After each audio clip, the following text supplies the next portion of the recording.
Hello, hello. In this episode today, we are going to dig into the law of cause and effect. This law is so juicy and so meaty. We're not even going to get to all of it, but we're going to dig into quite a bit of it. So join us for this next 20 minutes or so to learn more about the law of cause and effect. There's a moment in life when we sense an opening, where the life we've built begins inviting us into something more. Not because anything's wrong, but because we're ready for a deeper, truer expression of who we really are. This is the Lit Up Life podcast, conversations for those who are no longer interested in pushing, proving, or performing, and are ready to lead from truth, alignment, and inner authority. I'm Debbie Heiser, and here we talk about the inner shifts that change everything, how belief, identity, and energetic leadership shape the way you live, work, and choose. This isn't about becoming someone new, it's about coming home to who you already are. Hey there, Debbie Heiser here. I just want to say thank you so much for listening. And if you've been listening, thank you so much. I'm really excited today to announce that we have changed the name of the podcast. Actually, this is the third name change that I've gone through. We have over 240 episodes. And this podcast first started as Faith Infused Leadership.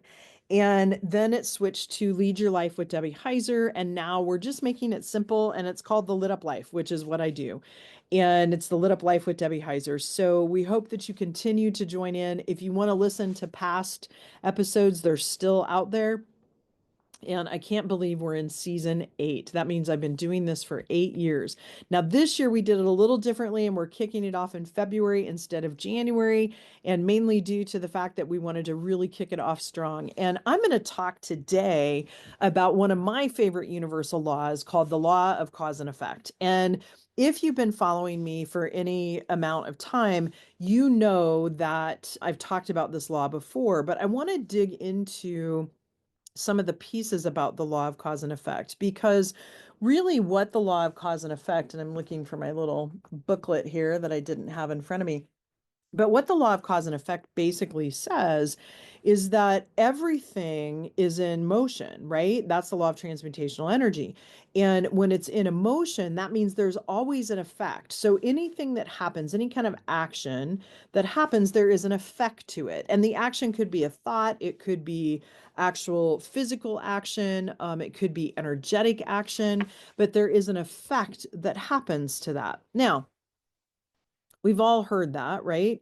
And in science, if you went through any education system, when you think about cause and effect, how that really impacts is that when you think about, and you've heard me tell the story probably about the gym, how we're always in effect, but because the actions that we're doing creates an effect, it just depends on what effect you want. Now, I'm going to talk a little bit about what I see people get caught in, because one of the things that I see people get caught in is where they expect the law of cause and effect to like supernaturally happen. And it does, and it's always creating an effect, but it may not be creating the effect that we had hoped for. Because here's the deal, you got to be clear. You got to be clear on what the effect is that you want. Now, some people call those goals, some people call them vision. Whatever it is, you have to figure out where you're going, right? So you have to have clarity in that goal, in that vision, in that effect that you want, right? If I want to have the effect of shedding 50 pounds, then there are going to be things that I put into play that are causing this effect. Me just thinking, oh, I want to be 50 pounds lighter isn't going to make me 50 pounds lighter. There's some action that needs to take place. Some of it's energetic, some of it's accepting myself for who I am and loving myself. I had a couple of clients that I was recently talking to and really kind of mean to themselves, calling themselves fat, and I did the same thing. But what happened is then when I started to accept myself for who I was, that's when the weight started to shed. Now, here's the deal. That's not a goal, by the way. That's a task. Because if I'm losing something or stopping something, that's a task. It's not a goal. But big juicy goals are a different topic, and you can go back a few months and I did a podcast on that. But the effect, you do need to understand what you want it to be. Now, I will say to you, it is important to be specific. And in that specificity, it's important not to have ranges, because if you have a range, that says to the universe, to God, that you are confused, that you don't really know what you want, right? If it's income and I say I want to make 100,000 to 125,000, then we always end up at the bottom of that range. And secondly, it confuses ourselves because we don't know really how much we want. And so then it becomes a bigger conversation around, why am I afraid to claim something? Why am I afraid to claim I want $125,000? That's the effect that I want to have happen. And that's a bigger conversation that I help people unwind. That's a big piece of what I do, is help them unwind those thoughts around, why am I afraid to say what I want? And we can't, I was just listening to actually a Mel Robbins podcast about relationships and talking about how we have to get away from this old tools that we've learned where we don't share what we want. We just expect people to know it. Well, they don't. That's silly to think that. So be very clear on what you want. And again, if you're struggling with saying what you want, many times people know what they don't want. So create the opposite of that, but then own it, right? Because when you don't own it, there's a lack of belief in that. So you have to own it, believe in it. And here's the really cool caveat to it. And I know I've joked about my dog Maverick, and I know I've said that I was open to a male love relationship, and I claimed and said I wanted to have a male love relationship with hair. Again, I don't have anything against bald men, but I was married to one for 30 years. I dated one for about 6 months after I got married, and I thought I just need to do something different. Now, if a bald man asked me out, I'd probably say yes, right? If it was okay. I'm not that vain. But the point being is that I manifested that, and I manifested my dog. And I joke that, oh, I wasn't as specific enough. But here's the deal. The other piece of that and we'll get into the cause part of that here in a second, that you have to be open to receiving. And when you're open to receiving, you have to be open to how it comes to you. So in this case, Maverick came to me as a male love relationship. And let me tell you, I have learned a lot over the last year, right? I've had him just over a year. He's sitting here laying down and sleeping down by my desk. And I have learned so much about myself. I've learned how to have another energy in my house. I've learned, like I've had to change my rhythm a little bit to go with his rhythm, because later in the afternoon, he gets a little more hyper unless I get out early and walk with him, right? Like there's certain things that will happen in a cause and effect. If he doesn't eat at 5 or 6 o'clock and he eats later, he's waking me up at midnight or 3 a.m. to go out to the bathroom, right? Because his digestive system works in a certain way. So it's really helped me learn a lot about myself and learn a lot about having another energy body in the house. Now, I tell you that because had I not been open to having this dog come into my life, I wouldn't be where I'm at right now, with an open heart and ready to have space for someone else to come into my life. Now, we'll see what happens a year from now, right? But that whole thought process around dating and manifesting a male love relationship, I do use that as a joke, but there is so many things that came to me. And had I not been open to that, I'm not certain where I'd be today. So you need to be open to how it comes to you. I talked about in a reel on social media, and I've talked about this numerous times. My clients get tired of me saying this, but there's a joke about a man who was drowning, and he got to the pearly gates and he asked God, he said, why didn't you save me? And God's like, you mean the surfboard I sent you? You mean the empty whiskey barrel?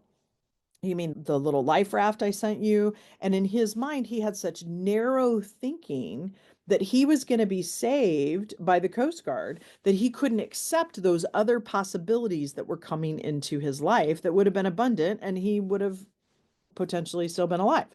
So being very clear on what effect you want, having that clarity then to say, okay, I'm going to be open to how that comes, because it may not come in the way that I'm expecting it, right? So not being tied to the outcome of that. Then all you have to do is back engineer. You say, okay, and I'll use the example of shedding 50 pounds. If I want to shed 50 pounds, what would it take to lose weight? And for me, I have some qualifiers around it. I wanted it to be healthy. I wanted it to bring me more life. I wanted it to, whatever. So then I start to build in some inspired actions that then create that effect. So then when I make a decision, hey, I'm going to walk today, and I don't get a walk in every day with my dog, but I try, right? Because I know what effect it has on him. And so I'm making a choice, which is empowered to move forward with that. So we're going to take a quick break, and I'm going to come back and talk more about the cause part of the law of cause and effect. I want to pause for a moment because if you're listening to this, you know we were not meant to do this work alone. Build Her is the community I created for women who are building meaningful lives and businesses and want to grow without burnout, self-abandonment, or shrinking to fit. Inside Build Her, we gather monthly for real conversation, intentional teaching, and grounded connection with women who get it. This isn't about hustle, and it's not about fixing yourself. It's about being supported as you lead with clarity, confidence, and intention. So if you feel the pull towards a steady, honest, and expansive community, you're welcome here. Find the link in the show notes or join us at thelituplife.com/buildher. Okay, welcome back. We were right in the start of talking about the cause part of the law of cause and effect. So we've gotten really clear on what effect we want. We are open to receiving however that comes into our life and being open to possibilities about that. And now looking at the cause and back engineering based on the effect that we want, whether it's I want to make $125,000 this year. So then what does that mean monthly? In my business, it doesn't make sense to divide it out monthly because I have events and I have spikes in my income, right? But for other people, it does. So you can say, what would it take then to make this in a month? What would it take? For me, I look at and say, what would it take to make this in the whole year? Okay, well, it would take this many private clients, this many memberships, this many this, and taking a look at all of that.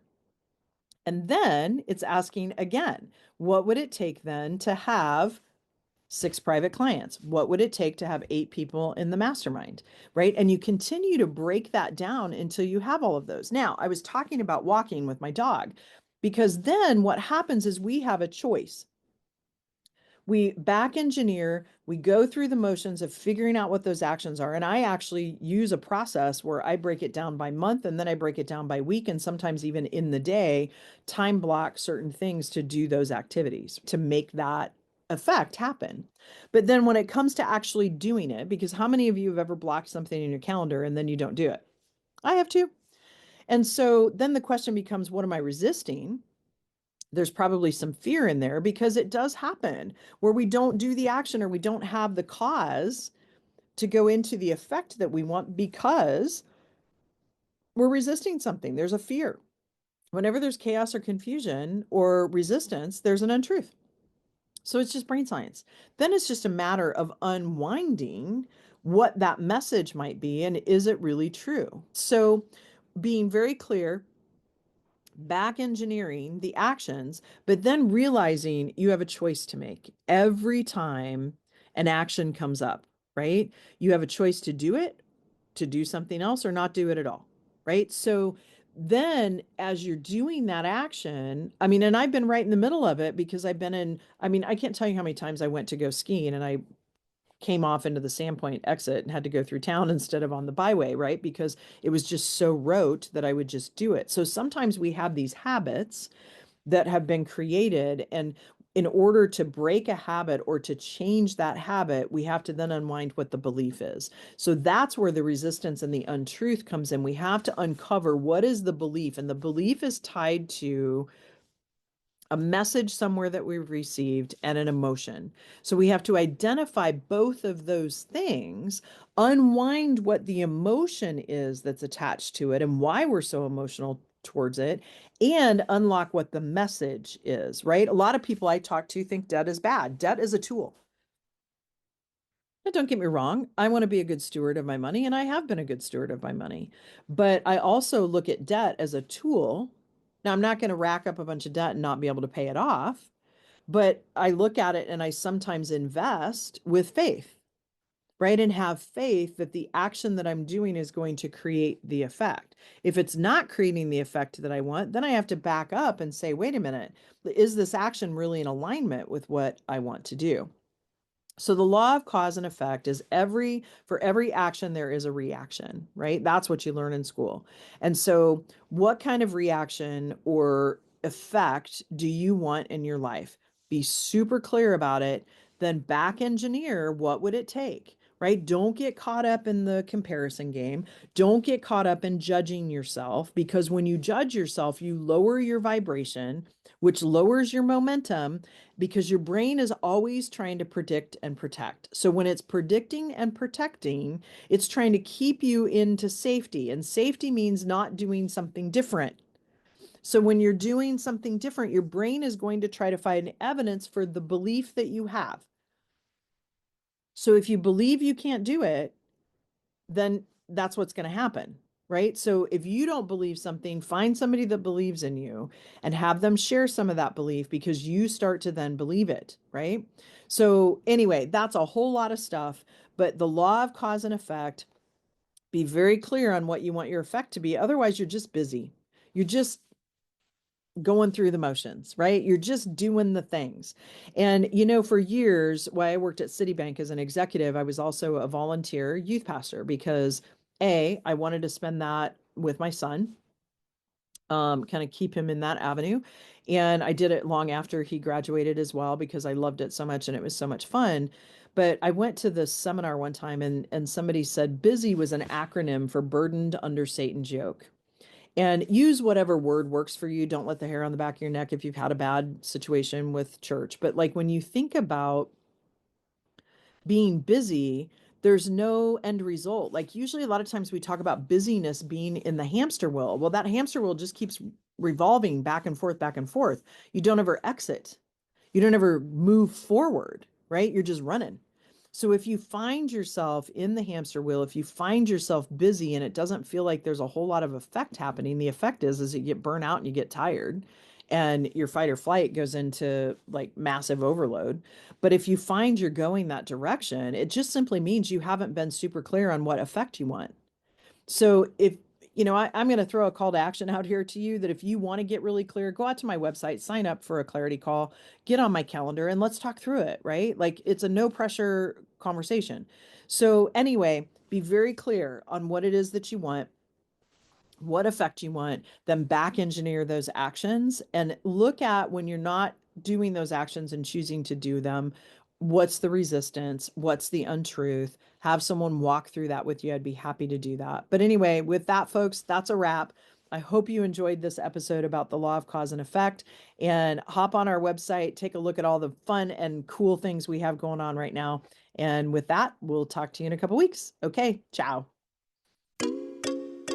Thank you for being here and for choosing to spend your time in this conversation. If this work resonates with you, subscribe to the podcast and stay with us as we continue to explore what it means to lead, grow, and live with intention. Let's build your version of the lit up life. I'll see you in the next episode.